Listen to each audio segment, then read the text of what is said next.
Hello, good morning, good afternoon, for wherever you're calling in from today. I am Anna Campbell. I am the Director of Marketing here at Corefact, and I'd like to welcome you all today to our webinar about navigating the Corefact editor and unleashing your creativity. Feel free to please go ahead and find the chat button at the bottom of our window and introduce yourself. Let us know where you're calling in from today. And also, please feel free to ask all of your questions in the chat, and then David Derone will be very happy to answer those for us. If you're having any issues hearing me, please maybe try unplug your headphones, put them back in. That sometimes can be an issue. Otherwise, please share in the chat if you're not able to see your screen or if you're not able to hear me. All right. Well, I would like to go ahead and introduce our wonderful speaker today. David Durowan is our Director of Content Services here, and he will be going over the Corefact editor. Thank you, David, for being with us. Absolutely. Thank you for the introduction.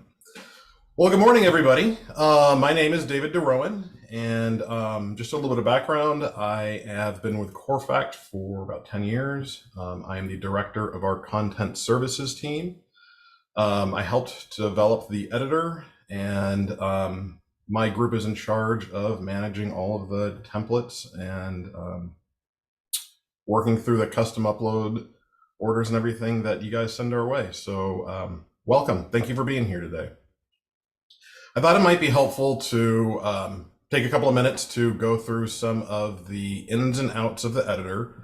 I know that sometimes it can be a little tricky to navigate, so I figured, hey, maybe this would be some useful information for you guys, how to do some of the smaller things, try to save you a little bit of time when you're getting your orders placed, and anything you can do while you're on the go. I know you guys are busy. Better and faster you can get these orders out, better for everyone. So with that in mind, let's go ahead and jump in. So I'll give you kind of a 30,000 foot overview, and then we'll tackle a couple of the more common questions that we get from the CS team, and keep it pretty simple today. So for those of you who've been here before, this is our Corefact front end, as we call it. Today we're going to look at just listed postcards, and we're going to pick out a super jumbo. So some of our new designs here at the top, we're going to work with this one here, just listed Victorious. It's got 4 photos, has an overlaid shape, and some text on top of that. So we're going to go ahead and select that, and then let's grab a map card to pair with as the back. We'll go ahead and step in. So this is our order setup page. We'll hit continue, and in we go. Okay, so this view should be fairly familiar. This is our Corefact editor in its glory. This is our artboard. And the first thing I recommend when working with the artboard is to expand the view. Not sure if you're doing this on a laptop, external monitor, or on mobile, but I always find it a little bit easier to work with as much screen real estate as we can get. So first up, we have our handy full screen button here, and that gives us an expanded view of the template. And then just for some little bit of detail on specifics, we call this the artboard. The artboard is made up of the canvas here. These are our photos and our text and the things that will show up on the card in its final form. We have our bleed space here. This is the dark gray area, and that's actually made up of, in this case, the 4 photos extended out past this dotted line. And this dotted line here is called the trim line. And this is where our production team actually slices these prints to get them down to the final size. As a super jumbo, this will be 11 by 5.75. Those are marked for the trim by these tick marks, one in each, pair in each corner. These are the crop marks.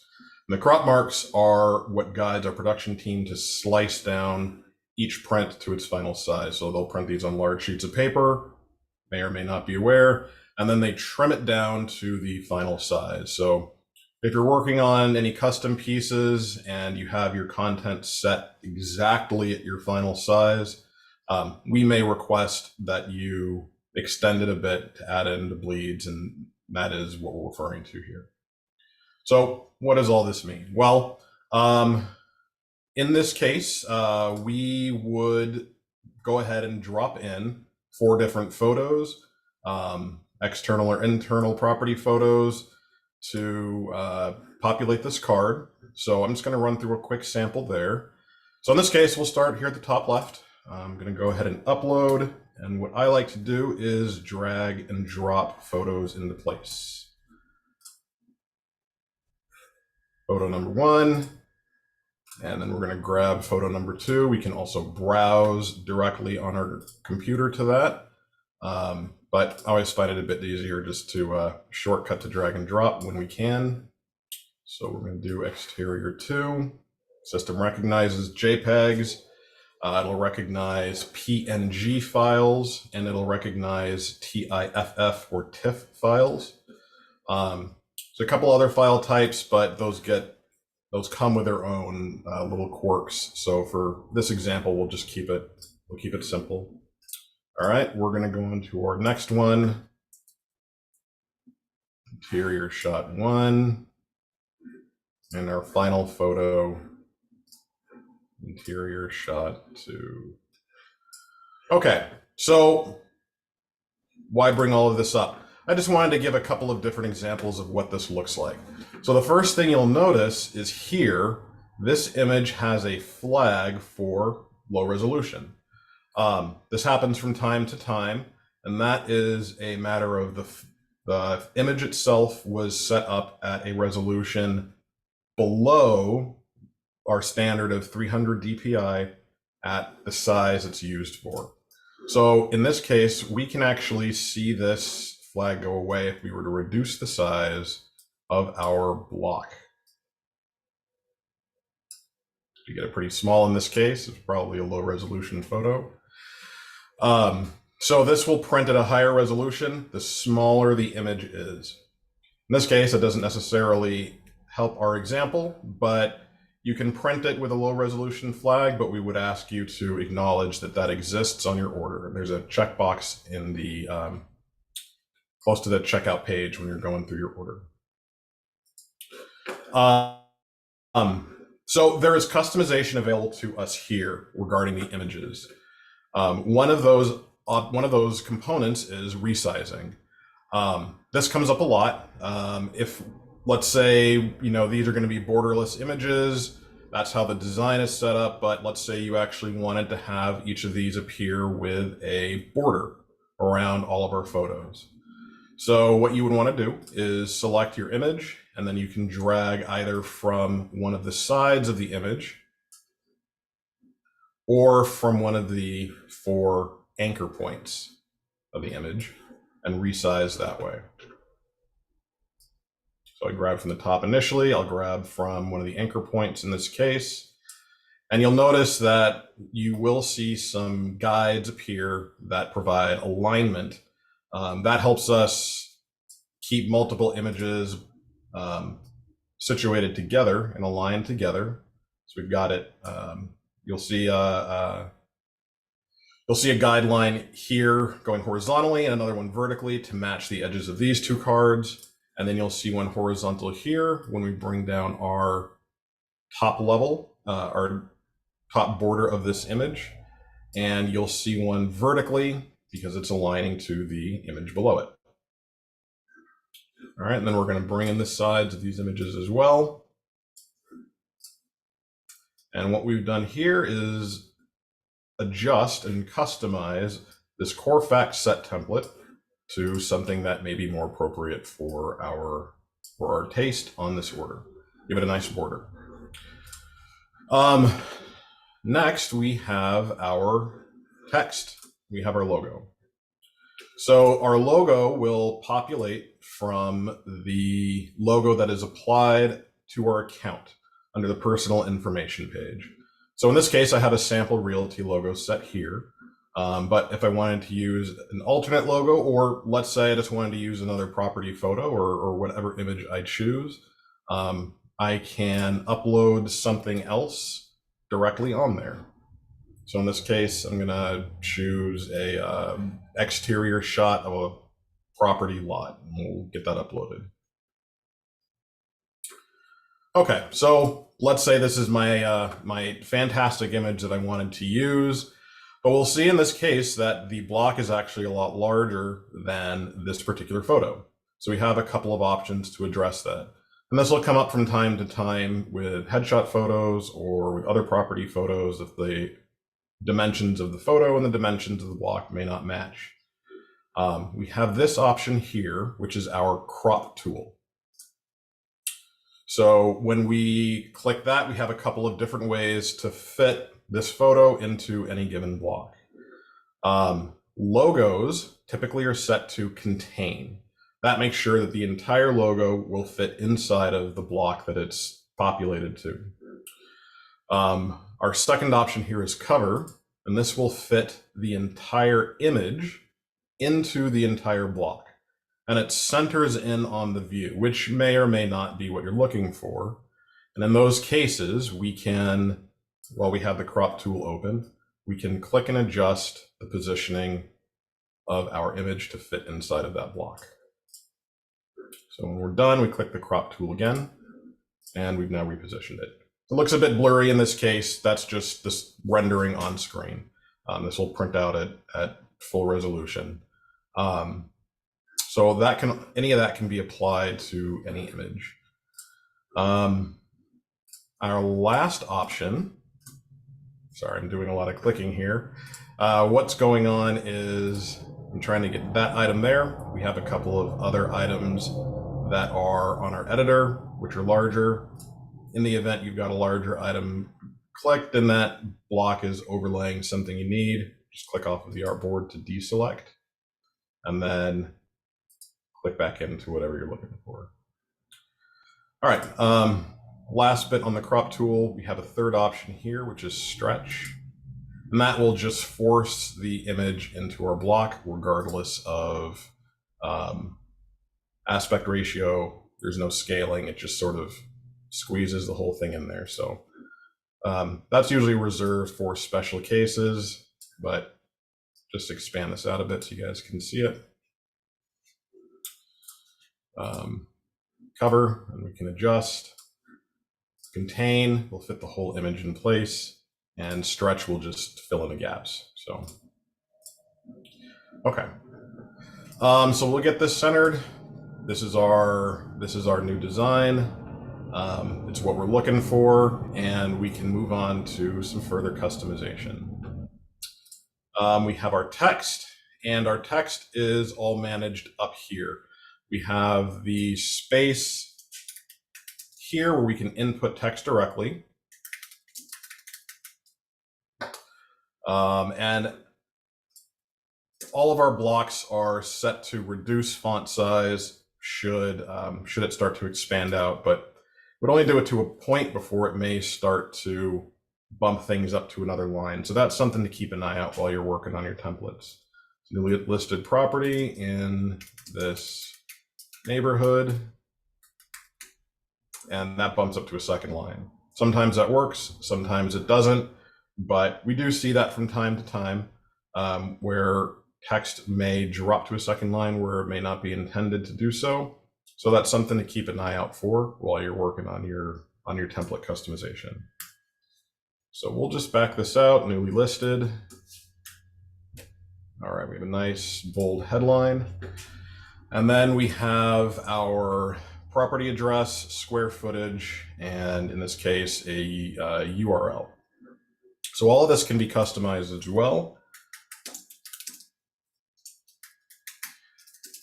Anytown, USA. And in cases where you have a feed that is linked to your account, you can see that property populate onto this card. That takes place when you are first selecting your templates, but we will not cover that here today. We'll just stick with the template component. So if we wanted to change our font, maybe we're looking for something a little bit different, we have some pre-selected fonts available here that are available to all templates. However, we do not have all of our system fonts available on all templates, if that makes sense. So we only load a certain amount of our more common fonts for each template, but we can add anything you need. That would just require a note to our customer service department, and then they can notify my team and we can get that set up for you. If we wanted to highlight different components of our text section, sort of like a Word or something like that, you can select your text and then you can add on text decoration as you need. So in this case, we'll bold the first line and maybe we'll underscore the second line. Click done, and then we see those changes reflected here on our template. And if we wanted to adjust our font size, we can do that here. We can use our spacer bar. We're not going to see any changes though, because the text has gotten larger than the block size can handle. But if we were to expand that block size, we can actually see that font increase. And we can lower that font size as well, or we can use the arrow keys to go font by, one step at a time. But we see here that the arrows are actually covering up our font. So that might make it a bit challenging to specify, but you can always kind of do it visually. Okay. Next up would be, oops, I'm going to click off of my artboard to deselect everything. I'm going to move on next to our agent name. So in this case, let's say we wanted to adjust font color. We can open up our color picker here. It is always going to be this colored circle. It'll sometimes it'll be black, sometimes it'll be white, depending on the color of the font and the template we've selected. Let's choose green in this case. And you can set individual CMYK values if you have something specific to your brand. Otherwise, you can adjust using the color selector down here and then narrow in your needs to what works this way. If you'd like, we do have hex and RGB values available as well for those who may be a little bit more advanced with color setup. And we can also save this for the next part, do transparency. So moving on to the shape behind our text and behind our photo, I'm going to extend it up a little bit. We can adjust the color using the same color picker tool. And then we can, get across our color spectrum this way. But then if we wanted to, say, make this a transparent box, we have another slider down here that will adjust transparency. So that can give you another layer of customization to your design that may or may not be available by default. And in this case, let's stick with white. We'll drop the transparency down to about 50. Maybe we'll do 65. How about that? We have a nice opaque window sitting over our beautiful property shots. Now, let's say we wanted to take the design that we have set up by Corefact, but we want to make some adjustments. So in this case, let's say we wanted to have this transparent line, but we didn't necessarily want a giant block. We wanted to just highlight it. We can adjust our shape. We can extend it out however we want. And then we can even add on an additional shape. So in this case, once we deselect, we have our options here along the top. So in this case, we will add a shape. And we have a couple of different shape options available here by default, but we'll stick with a rectangle, click done, and then we can resize our shape this way. So we'll get it into place. Obviously, it's covering up all of our text. So to address that, we have our layer menu. What this does is allows us to set placement for where any of these objects will land on the canvas. So we'll send this to the back first. Now it's behind the photos, and then we'll slowly bring it forward until it's behind our text, but above the other photos. So we'll bring it forward a little bit more to get above all of these property photos here. And let's extend this one out to the edge. And then we'll do the same thing we did before. We'll adjust the transparency down, and maybe we'll give this one a different color, green in this case, just to give it a bit of a tint.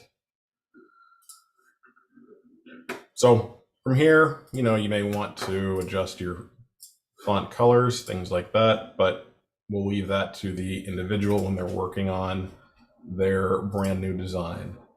But for the purposes of this, we'll just make these white, just to have it stand out a little bit more. Okay. So as in-depth as you would like to customize your content, all of that is available. So our last component would be adding on additional images. Let's say we wanted to add on a headshot. We wanted to add on another component of text for additional contact information. We have those options here as well, another logo even.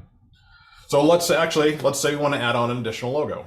This one does not have one on the front. So we're going to select an image block here, and we have a gallery of photos that are available on this template.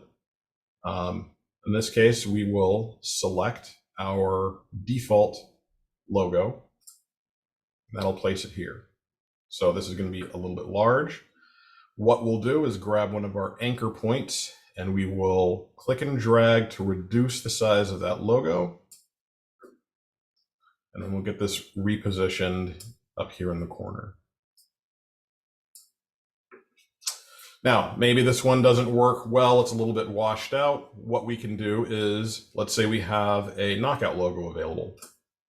We can upload to replace our default logo here. We can grab our knockout logo, drag and drop to add onto our template, and then we can position this in a location that makes the most sense, where it's the most legible. So we'll shrink this down a little bit more, and we'll drop that off up in the right corner. Now, let's say we wanted to add on a headshot as well. It'll go with our logo, and we want to make sure that we are branded appropriately for our recipient. So we'll deselect everything again, and we'll click on image one more time. I'm going to go ahead and pre-shrink our box, and then we will drop in our photo. So we have our Jessica Sellers photo here. We'll place it under our logo, and then we're going to grab the anchor points one more time. Just drag it up diagonally to get it placed to where we want it. And let's say it kind of works, but we want to expand this out just a bit. We'll go back to our crop tool just to make sure we have it set to cover, to make sure that our photo covers the entire block. If we set it to contain, it zooms out, gets the entire photo into place. Doesn't look quite as good. And stretch will just stretch this out pretty dramatically. So we'll make sure this remains covered. And that way the size of the photo stays with the size of the block. All right, get that positioned. And let's say we wanted to add on a little bit more text. We have our name here, and we have our phone number, but we don't have our office address. So we can add on a text block. That will land here in the middle. And we just want to make sure that we keep an eye out for the anchor points. 1, 2, 3, 4. We can bring that to our new location. And again, we'll reduce the size. This time I'll drag it down by the sides of our block so that we see all the anchor points showing where this is going to be located. And then we can add our final text in here. So 567 Annie Street, USA. I'm going to hit the enter key for another line. Anytown, Montana. How about that? All right, we've got our text in place. We'll click done. And click on it one more time and we can set our alignment using the alignment button here. This is standard positioning, so we'll set it to the top left, and then we'll adjust our color to make it a little bit more visible. And we can finalize our font. We'll make this nice and bold, and we can even adjust our line spacing if we want. Depends on how in-depth you want to get into your work with this. So 125, we'll hit enter, and there we go. So just a couple of quick examples here of some of the customizable features. These can be applied to any template. You are always free to add content. If you wanted to add a QR code, a map, or a key code, although we are sunsetting key code support, so we would recommend QR codes. But we have additional buttons for these as well. So QR code here, we can add our URL, www.jessicasellers.com, and we will see our QR code update to the text in place here.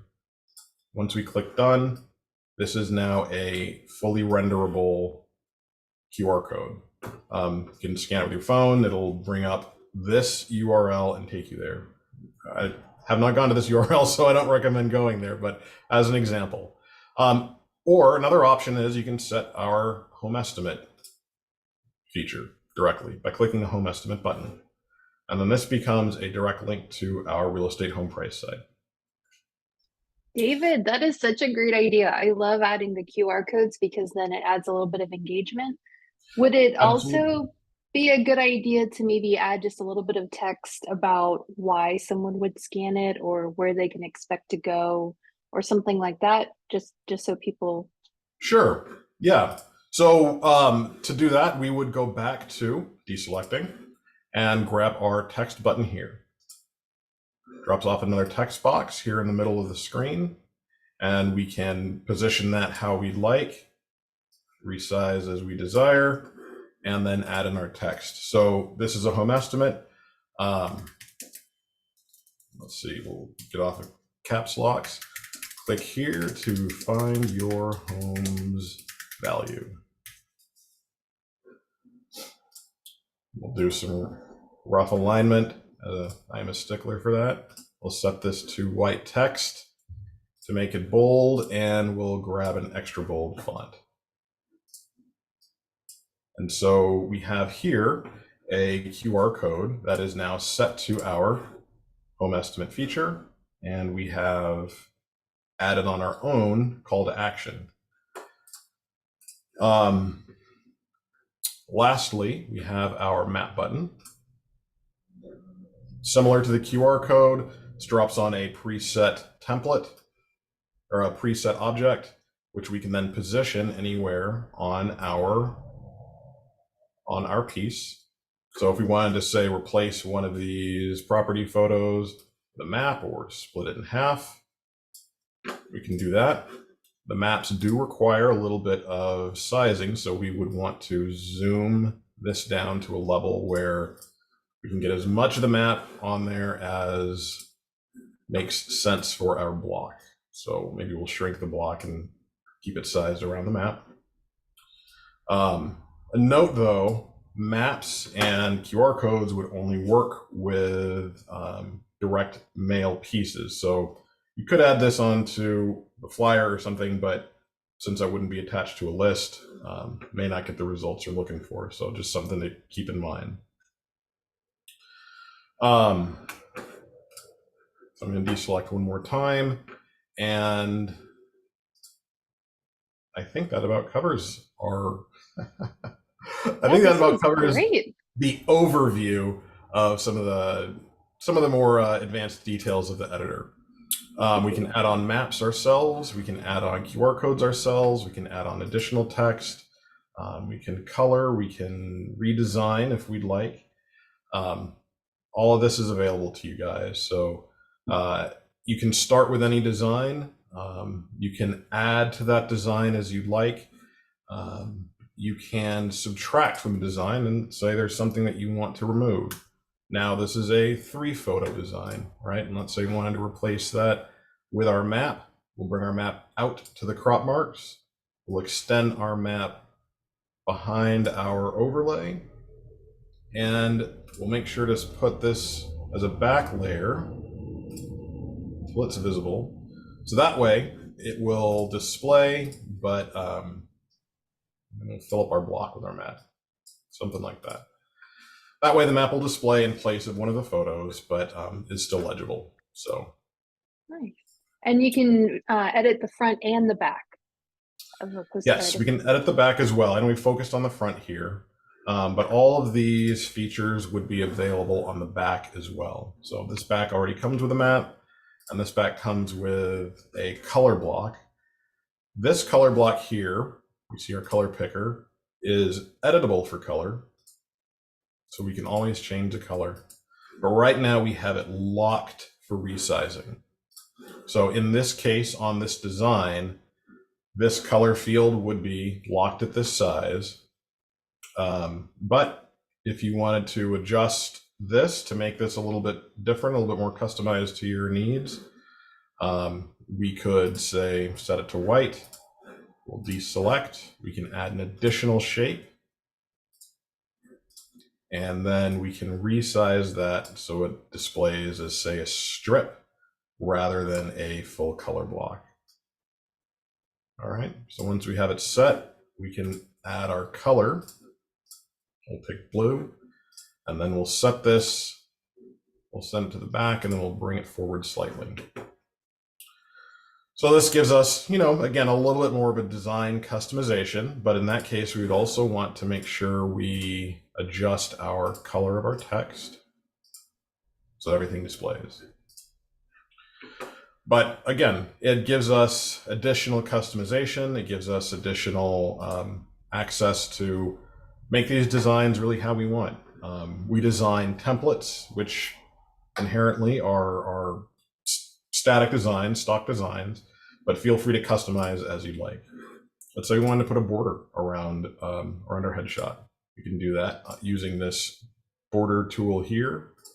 Call it the stroke, and we can increase the size of that. So now we have our headshot with a nice thick border around it sitting on top of our redesigned color field that may be more in line with our branding. Our mailer barcode, mailer address, and mailer postage, the indicia, these are all preset on direct mail pieces, so these would need to remain in place if you're going to mail this out as a direct mail item. This has a QR code as well, and this one is locked as a home estimate, and that matches the design branding here.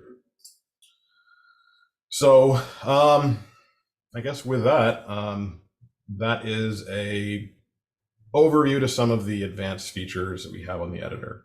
So this pertains to our direct mail postcards.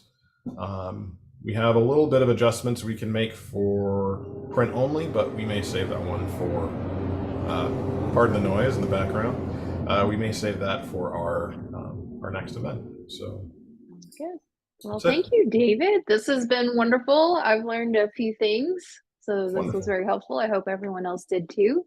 And when we do have the next webinar coming up, we'll be sure to let everyone know. Thank you, David, so much for sharing your expertise with us, and we hope everyone has a wonderful day. Awesome. Have a good day, everyone. Thank you for your time. Bye. Bye.